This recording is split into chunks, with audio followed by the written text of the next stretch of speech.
Hello friends, देखिए हम लोग mathematical modelling of mechanical system पढ़ रहे हैं और उसी में जो टॉपिक जहाँ तक हम बताए थे उसके आगे कंटिन्यू करते हैं। तो इसमें हम लोग को पढ़ना है एक डी-एलम्बर्ट प्रिंसिपल।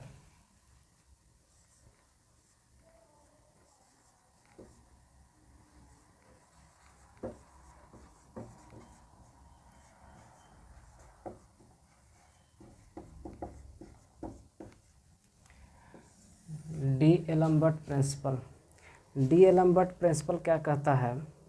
कहता है कि किसी भी बॉडी पर एक्सटर्नल फोर्स जितना अप्लाई किया जाएगा वो इक्वल होगा वो जितने भी फोर्स रेसिस्टिंग करने वाले उसके एलिमेंट्स होंगे, मोशन को रोकने वाले होंगे उसके जस्ट अपोजिट डायरेक्शन में, उसके बराबर होगा। या फिर हम दूसरे शब्दों में ये भी कह सकते हैं कि external force and force resisting to the body for motion जिसके कारण ना हो रहा हो बॉडी में, या फिर जो मोशन के विरुद्ध उसका टेंडेंसी है, ये दोनों का सम जो होगा वो 0 के बराबर होगा।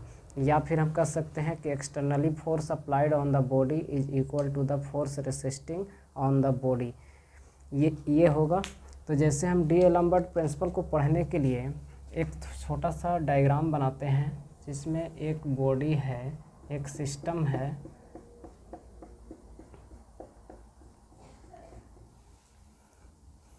जिसमें लगा हुआ है एक मास एलिमेंट। सपोज दैट ये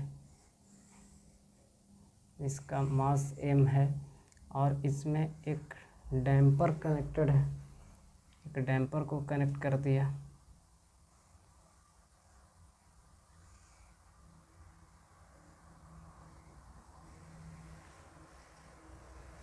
इसमें डैम्पिंग ऑयल भरा हुआ और एक स्प्रिंग, जिसका स्प्रिंग कांस्टेंट K है, डैम्पर का डैम्पिंग कांस्टेंट B है और मास m है। इसमें यदि हम F फोर्स अप्लाई करते हैं, F force external force apply करते हैं जिसके कारण ये यहाँ से डिस्प्लेस हो करके x डिस्प्लेस होता है, x मीटर डिस्प्लेसमेंट है जो डिस्प्लेस होता है। और ये फिक्स्ड यहाँ पे जो है एक एंड फिक्स्ड है। ये पूरे सिस्टम है जिसमें एक एंड इसका फिक्स्ड है, एक डैम्पर एलिमेंट लगा हुआ है और एक स्प्रिंग एलिमेंट है, और ये बॉडी है जिसका मास m है, जिस पर एक्सटर्नली फोर्स F अप्लाइड कर रहे हैं। तो डी-एलम्बर्ट प्रिंसिपल के थ्रू डी-एलम्बर्ट प्रिंसिपल क्या कहता है? कहता है कि for any body the algebraic sum of externally applied force and the forces resisting the motion in any given direction is 0। यानी कहने का मतलब कि अलजेब्रिक सम जो होगा, अलजेब्रिक सम कहने का मतलब डायरेक्शन के साथ, चिन्ह के साथ, तो अलजेब्रिक सम एक्सटर्नली अप्लाइड फोर्स और जो फोर्स को रेसिस्ट कर रहा है, ये दोनों का समेशन जो होगा वो हमेशा 0 होगा। तो अकॉर्डिंग टू डी-एलम्बर्ट प्रिंसिपल के अनुसार क्या कहता है? Force due to mass. पहला हम निकालें फोर्स ड्यू टू मास।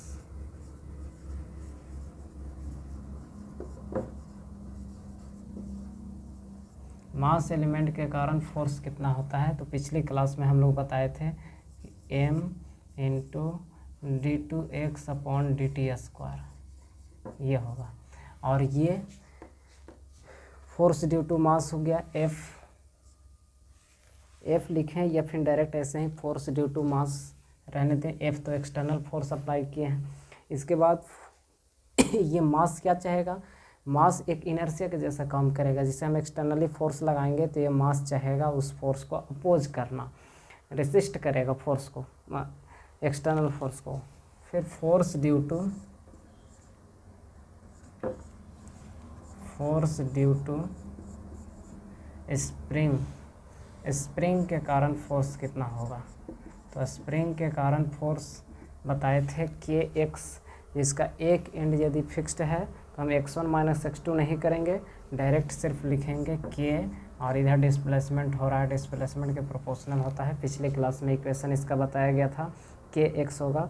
और तीसरा है एक डैम्पर एलिमेंट, तो फोर्स ड्यू टू डैम्पर। तो डैम्पर के कारण फोर्स कितना होता है, फोर्स होता है b into D x by D T. तो b into D x by D T, ये पिछली क्लास में ही इसका डेरिवेशन हम निकाले थे, तीनों चीज़ का, मास एलिमेंट, इनर्शिया एलिमेंट का, स्प्रिंग का और एक डैम्पर एलिमेंट का। अब according to D'Alembert principle, according to D'Alembert principal,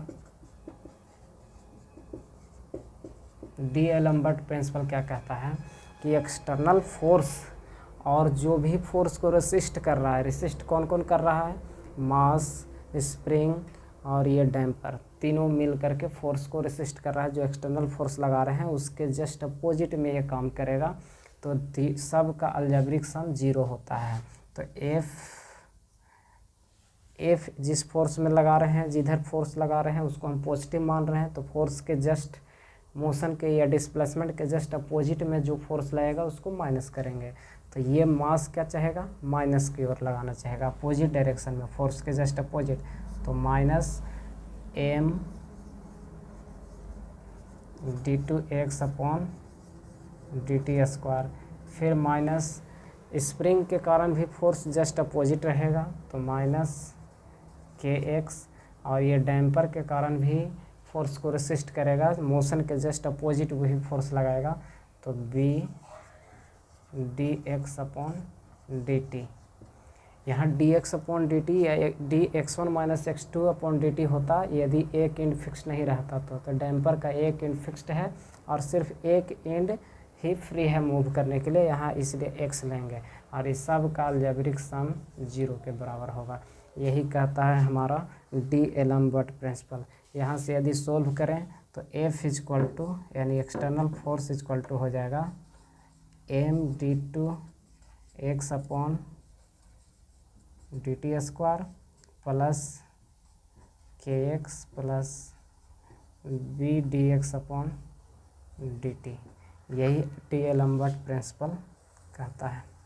तो डी एलम्बर्ट प्रिंसिपल के का अनुसार हुआ कि किसी भी मास एलिमेंट पर या किसी भी बॉडी पर एक्सटर्नल फोर्स जितना लगाया जाएगा वो बराबर होगा force resisting to the motion of the body.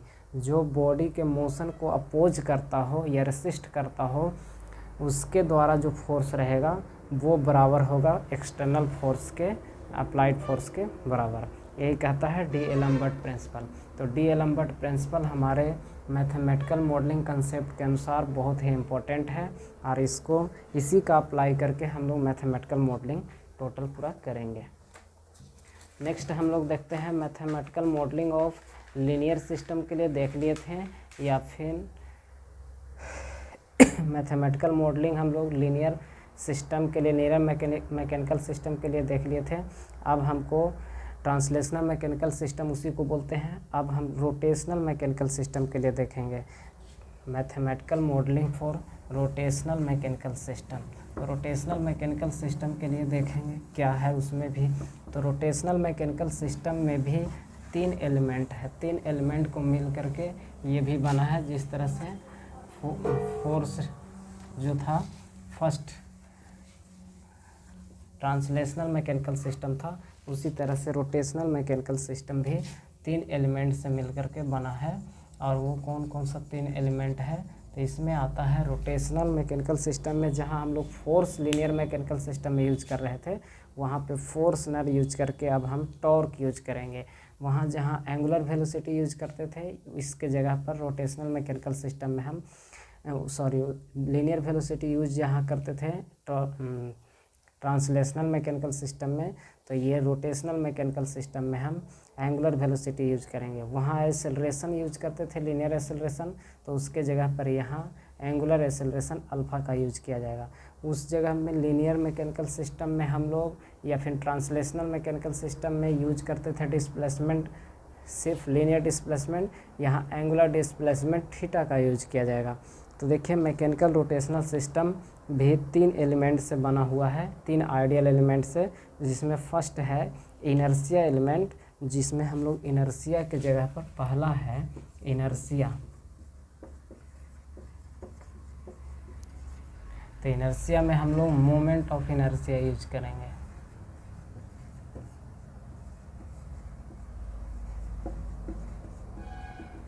और मोमेंट ऑफ इनर्शिया को हम लोग आई से भी इंडिकेट करते हैं या फिर जे से इंडिकेट करेंगे। तो यहाँ पे हम लोग जे से इंडिकेट करेंगे मोमेंट ऑफ इनर्शिया को। इनर्शिया या इनर्शिया की जगह पर वहाँ जो सिर्फ इनर्शिया लेते थे, यहाँ पे रोटेशनल मैकेनिकल सिस्टम में मोमेंट ऑफ इनर्शिया लेंगे और उसको जे से इंडिकेट करेंगे। तो कहता है कि inertia is considered to be the property of an element that store the kinetic energy of rotational motion. वहाँ पे इनर्शिया था कि जो काइनेटिक एनर्जी स्टोर करता था लीनियर मोशन का, लेकिन यहाँ पे काइनेटिक एनर्जी यानी इनर्शिया वह एलिमेंट है, किसी या वह प्रॉपर्टी है कोई भी एलिमेंट का जो रोटेशनल मोशन के काइनेटिक एनर्जी को स्टोर करेगा। तो यहाँ पे भी हम कोई भी बोर्ड कह रहा कि the inertia is given element depends on the geometric composition. जो भी कोई भी एलिमेंट का इनर्शिया जो है ज्योमेट्रिक कंपोजिशन पर डिपेंड करेगा about the axis of rotation and its density. और उसका जिस एक्सिस के अक्रॉस रोटेशन हो रहा है तो उसका इनर्शिया क्या है, या फिर ज्योमेट्रिक कंपोजिशन क्या है, अलग अलग के लिए अलग होता है। यूनिफॉर्म रॉड के लिए मोमेंट ऑफ इनर्शिया अलग होता है, डिस्क के लिए अलग होगा, होलो स्फीयर के लिए अलग होगा, स्फीयर के लिए अलग होगा।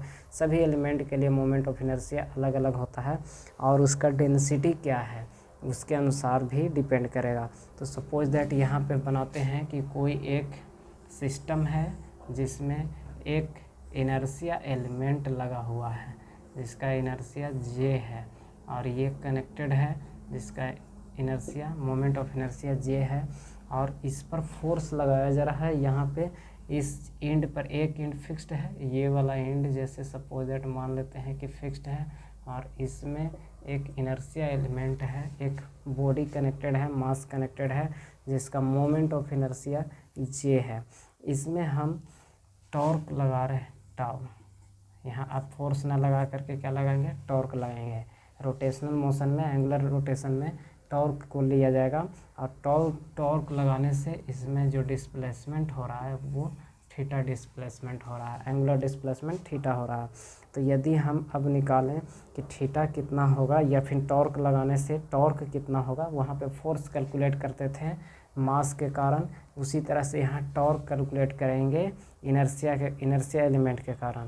तो टाउ जो होता है टॉर्क वो डायरेक्टली प्रोपोर्शनल होता है अल्फ़ा के, torque directly proportional to alpha के प्रोपोर्शनल होता है, जहाँ अल्फ़ा एंगुलर एक्सेलरेशन है। अब यदि हम टाउ प्रोपोर्शनलिटी का साइन हटाते हैं तो इक्वल टू एक कांस्टेंट आता है जिसको इनर्शिया कांस्टेंट बोलते हैं, जे अल्फ़ा।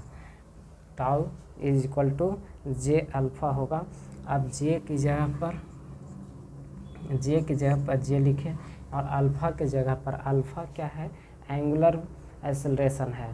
तो एंगुलर एक्सेलरेशन है, इसको हम लिख सकते हैं D omega upon D T, यानी कि angular acceleration equal to angular velocity with respect to time होता है, D omega by D T.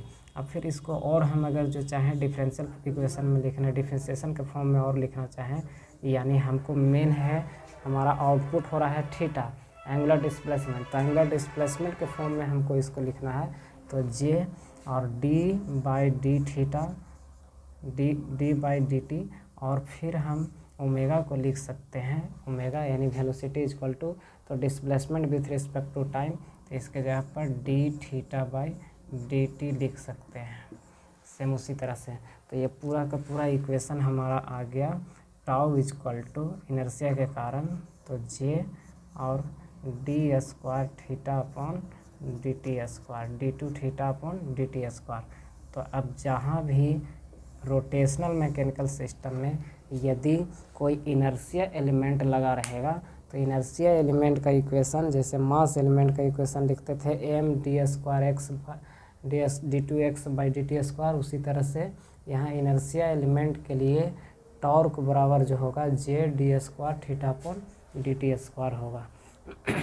अब यहाँ पे ये भी ध्यान रखना है कि ये आया कहाँ से, tau directly proportional to alpha कहाँ से आया।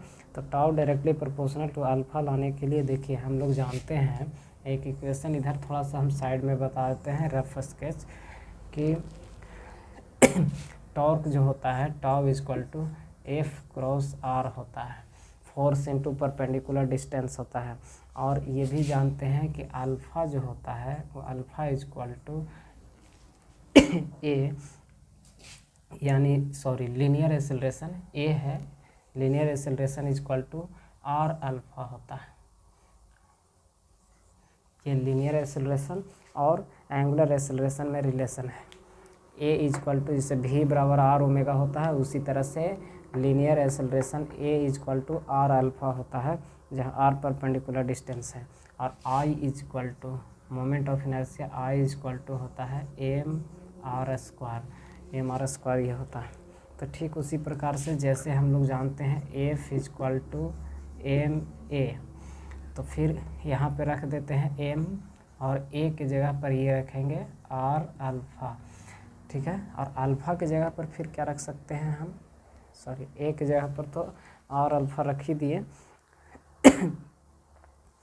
एम ए, तो एम ए के बाद यहाँ से नहीं आएगा, F equal to M A हो गया। तो हम टॉर्क निकाल रहे हैं, टॉर्क बराबर, टॉर्क निकालना है, टॉर्क बराबर होता है एफ क्रॉस आर। तो एफ के जगह पर हम रख देंगे एम ए इंटू आर। तो ए की जगह पर फिर क्या रख सकते हैं, एम ए की जगह पर रख सकते हैं R alpha, R into alpha R into R. तो यहाँ से हो गया एम आर स्क्वायर अल्फ़ा, और एम आर स्क्वायर को हम बोल सकते हैं आई, एम आर स्क्वायर को आई बोल सकते हैं, इसलिए टाउ इज इक्वल टू हो गया आई अल्फ़ा। और यही अगर जो हम आई को कांस्टेंट को हटाते हैं तो टाउ डायरेक्टली प्रोपोर्शनल टू हम लिखते हैं tau directly proportional to alpha, जो यहाँ लिखा गया है tau directly proportional to alpha. या प्रोपोर्शनिटी का साइन हटाएं तो tau equal to I alpha या जे अल्फ़ा दिखते हैं। तो ये रफ स्केच था, आप लोग को डायरेक्ट याद होना चाहिए कि tau directly proportional to I alpha होता है। तो हम ये फार्मूला का जो दिक्कत होगा इसके लिए बता दिए हैं, ठीक है। जहाँ जे है मोमेंट ऑफ इनर्शिया, अल्फ़ा जो है वो एंगुलर एक्सेलरेशन है, ओमेगा एंगुलर वेलोसिटी है और थीटा एंगुलर डिस्प्लेसमेंट।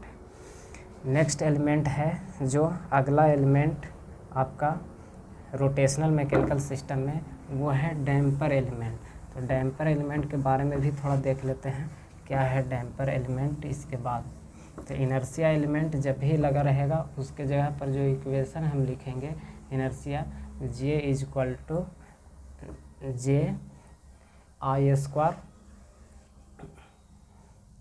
जे d square theta upon D T square लिखेंगे, d two theta upon D T square लिखेंगे, इसका इक्वेशन।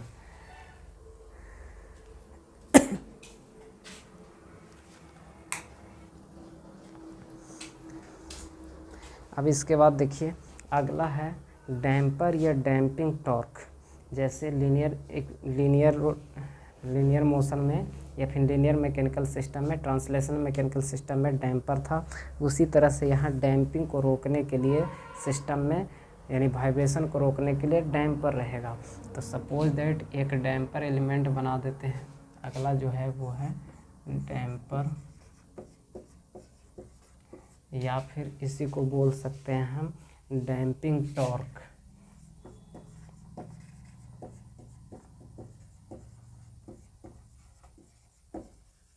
तो डैम्पिंग टॉर्क का क्या होगा, सपोज दैट फिगर बना लेते हैं, ये डैम्पर है,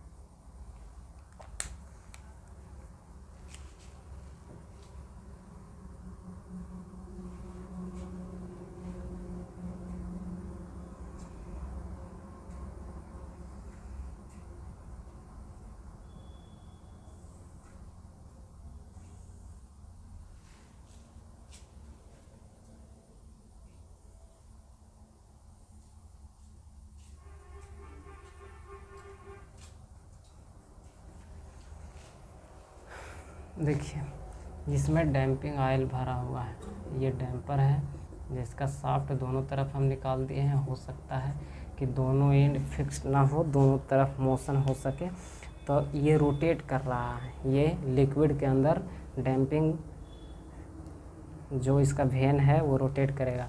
सपोज दैट इसमें हम बाहर से टॉर्क लगा रहे हैं, एक्सटर्नल टॉर्क टाउ लगा रहे हैं, या फिर टाउ कितना लगेगा जिससे, और इसमें रोटेट करने से इसका एंगुलर वेलोसिटी ओमेगा है और डिस्प्लेसमेंट थीटा है। तो इधर थीटा 1 ओमेगा 1 कर देते हैं। यदि इधर का भी हो रहा है तो इधर भी मोशन होगा अगर जो, तो इधर थीटा 2 और ये ओमेगा 2 दोनों तरफ कर दिए हैं। यदि मोशन दोनों तरफ हो रहा है, रोटेट कर रहा है तो पूरे बॉडी रोटेट करेगा, तो इसलिए हम इसको दोनों तरफ कर दिए।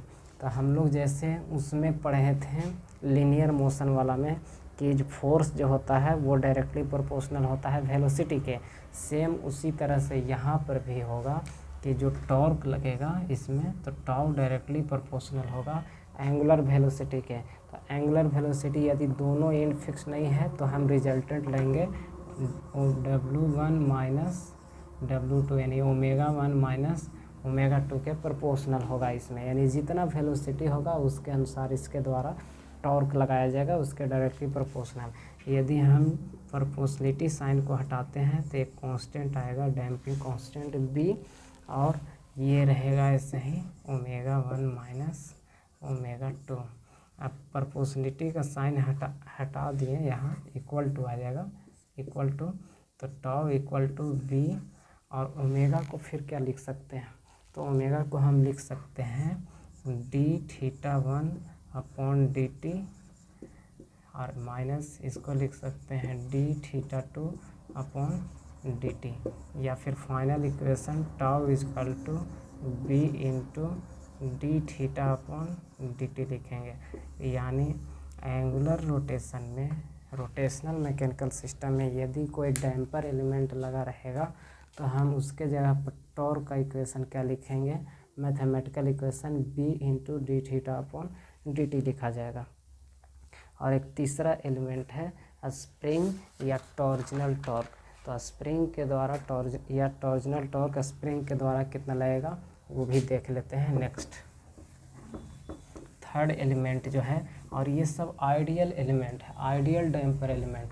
आइडियल डैम्पर एलिमेंट कहने का मतलब इसमें इनर्शिया नहीं है, और साथ साथ इलास्टिसिटी भी नहीं है, इसमें इलास्टेंस भी नहीं है। तो अब हम अगला तीसरा एलिमेंट देखते हैं, स्प्रिंग या टॉर्जनल टॉर्क। स्प्रिंग, तो तीसरा स्प्रिंग भी इसमें जो है वो रोटेशन करने वाला है। सपोज दैट ये स्प्रिंग है,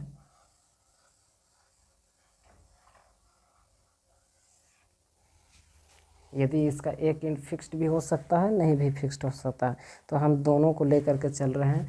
एक एंड A है इसका और एक एंड B है, दोनों एंड है। अब इसमें हम यदि टॉर्क लगा रहे हैं, इसके द्वारा जो भी टॉर्क लगाया जाएगा फोर्स को रेसिस्ट करने के लिए, यानी मोशन को रोकने के लिए, वो टाउ, अगर जो इसमें वेलोसिटी होगा ओमेगा और डिस्प्लेसमेंट, एंगुलर डिस्प्लेसमेंट थीटा, तो इधर ओमेगा 1 इधर थीटा 2 कर देते हैं। इधर भी मोशन होगा तो हो सकता है वेलोसिटी ओमेगा 2 और एंगुलर डिस्प्लेसमेंट थीटा 2 होगा टॉर्क लगने के कारण। और जिसका स्प्रिंग का कांस्टेंट जो है, स्प्रिंग कांस्टेंट K है, तो इसके द्वारा जो फोर्स लगाया जाएगा वो टाउ इक्वल टू होगा, tau equal to K theta. Displacement के प्रोपोर्शनल होता है, tau directly proportional to displacement, यानी स्प्रिंग में जितना डिस्प्लेसमेंट होगा उतना ज़्यादा टॉर्क लगेगा। और यदि प्रोपोर्शनलिटी का साइन हटाएंगे तो कांस्टेंट आता है, K कांस्टेंट आता है। तो ये तीन चीज़ का इक्वेशन आपको याद रखना है। तीन चीज़ का इक्वेशन क्या क्या हुआ, टॉर्क स्प्रिंग के कारण, टॉर्क ड्यू टू डैम्पर के कारण हुआ B into D theta upon dt, और torque due to inertia element के कारण हुआ J into d2 theta upon dt square. जैसे लीनियर वाला में था उसी तरह से तीन इक्वेशन इसमें भी आएगा, एक स्प्रिंग के कारण, एक डैम्पर के कारण और एक इनर्शिया एलिमेंट के कारण। और आगे नेक्स्ट वीडियो में आपको, क्योंकि वीडियो भी लंबा हो जाता है तो आप ही लोग का शिकायत आता है, तो आगे नेक्स्ट वीडियो में बताया जाएगा इसका और एप्लीकेशन। आप कुछ इस पर एप्लीकेशन होगा या फिर आप सर्किट के बारे में भी देखेंगे फिर बाद में इसके, क्योंकि RLC सीरीज सर्किट और RLC पैरेलल सर्किट, और फिर उसके बाद इससे एनालॉजी किया जाएगा, कंपैरिजन किया जाएगा, और तब जाके इस पर फिर न्यूमेरिकल बताया जाएगा। ठीक है।